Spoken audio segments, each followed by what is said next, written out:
Hello दोस्तों, आज हम लोग पढ़ रहे हैं इतिहास के कुछ महत्वपूर्ण प्रश्न। तो देखते हैं इतिहास के पहला क्वेश्चन क्या है। इतिहास के तहत अध्ययन किया जाता है। इतिहास के तहत अध्ययन किया जाता है। तो इतिहास के तहत किसका अध्ययन किया जाता है? अतीत का। प्रथम यूनानी इतिहासकार कौन था? प्रथम यूनानी इतिहासकार कौन था? इसका आंसर होगा हेरोडोटस। द हिस्ट्री के रचनाकार कौन का नाम है? द हिस्ट्रीज के रचनाकार का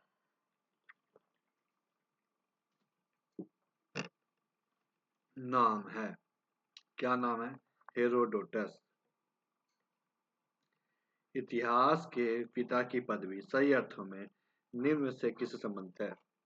मतलब फादर ऑफ हिस्ट्री किसे कहते हैं? तो इसका आंसर हो जाएगा हेरोडोटस। इतिहास अपने को दोहराता है, यह कथन किसका है? इतिहास अपने को दोहराता है, यह कथन किसका है? इसका आंसर हो जाएगा हीगल। हम इतिहास से यही सीखते हैं कि आदमी इतिहास से कभी कुछ नहीं सीखता। यह कथन किसका है? आंसर होगा हीगल। किसका कथन है समस्त इतिहास वर्ग संघर्ष का इतिहास है? समस्त इतिहास वर्ग संघर्ष किसका वर्ग संघर्ष का इतिहास है? ये किसका होगा? तो कार्ल मार्क्स। निम्नलिखित में से कौन एक इतिहास निम्नलिखित में से कौन सा एक इतिहास के विषय में कार्ल मार्क्स के दृष्टिकोण का संक्षिप्त वर्णन करता है? इसका आंसर होगा इतिहास शोषक और शोषित वर्ग के संघर्ष का सिलसिला है। इतिहास क्या है? शोषक और शोषित वर्ग के संघर्ष का सिलसिला है। निम्नलिखित में से किसने द्वंद्वात्मक भौतिकवाद के सिद्धांत का प्रतिपादन किया? निम्नलिखित में से किसने द्वंद्वात्मक भौतिकवाद के सिद्धांत का प्रतिपादन किया? तो इसका आंसर क्या हो जाएगा? मार्क्स। कार्ल मार्क्स ने वर्ग संघर्ष की प्रक्रिया को निम्नलिखित में से किस सिद्धांत की मदद से समझाया है? इसका आंसर हो जाएगा द्वंद्वात्मक भौतिकवाद। इतिहास विगत की राजनीति है। इतिहास क्या विगत की राजनीति? यह कथन किसका है? यह कथन किसका है? तो सीले का। किस इतिहास दर्शन शास्त्री ने कहा था कि समस्त इतिहास समकालीन इतिहास है? समस्त इतिहास क्या है? समकालीन इतिहास है। किसका है? विश्व बी बेंड्रिटो क्रोच।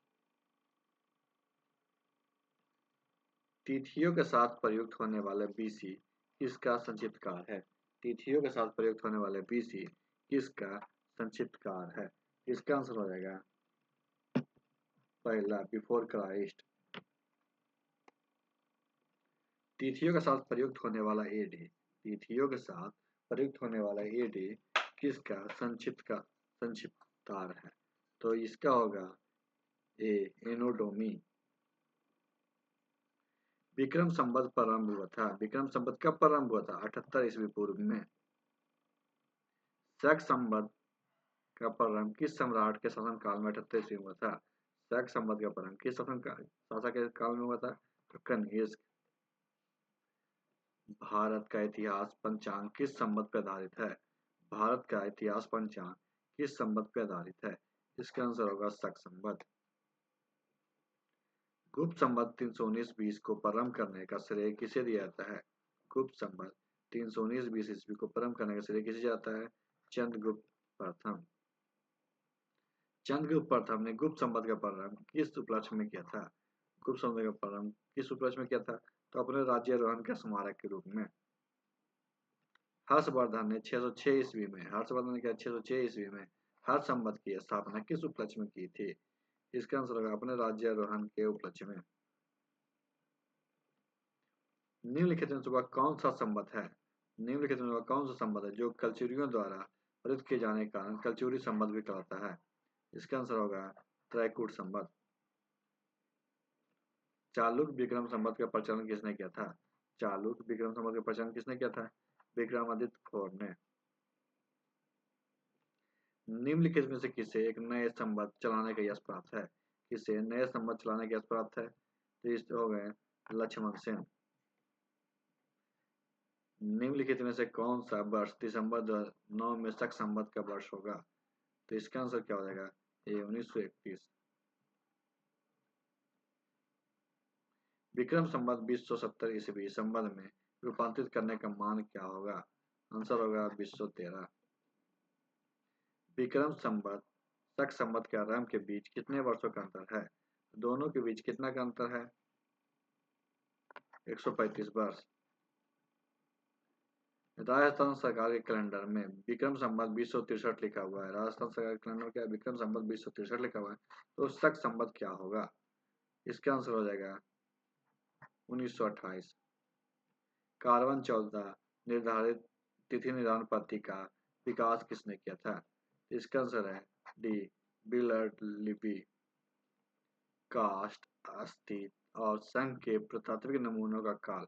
काष्ठ, अस्थि और संघ के प्राकृतिक नमूनों का काल निर्धारण करने के लिए निम्नलिखित में से कौन सा अपनाया जाता है? इसका आंसर होगा 29 का कार्बन 14। कार्बन डेटिंग निम्न की आयु निर्धारण हेतु प्रयुक्त होती है। तो इसका आंसर क्या हो जाएगा? जीवाश्म। प्राग इतिहास का अंत एवं इतिहास का प्रारंभ तब माना जाता है जब कब मानव ने लिखना सीखा। सिंधु सभ्यता को आदि ऐतिहासिक सभ्यता कहा जाता है क्योंकि इसका प्रमाण मिला है। क्यों कहा जाता है? लेखन के कारण। निम्नलिखित में से किसने गुप्त संवत के प्रारंभ के निर्धारण के संबंध में महत्वपूर्ण सूचना दी थी? इसका आंसर क्या होगा? अल्बेरोनी। तो आज की वीडियो यहीं पर समाप्त करते हैं। वीडियो अच्छी लगे वीडियो को लाइक कीजिएगा, दोस्तों का शेयर कीजिएगा और हमारे चैनल को भी सब्सक्राइब कीजिएगा। वीडियो देखने के लिए आपका धन्यवाद।